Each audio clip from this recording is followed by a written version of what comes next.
Scientists recorded a sound in the deep ocean, and no one knows what made it. In 1997, microphones picked up the bloop.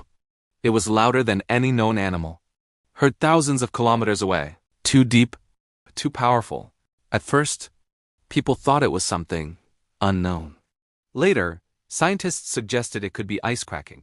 But the mystery? It still lingers. Something made that sound. We just don't know what.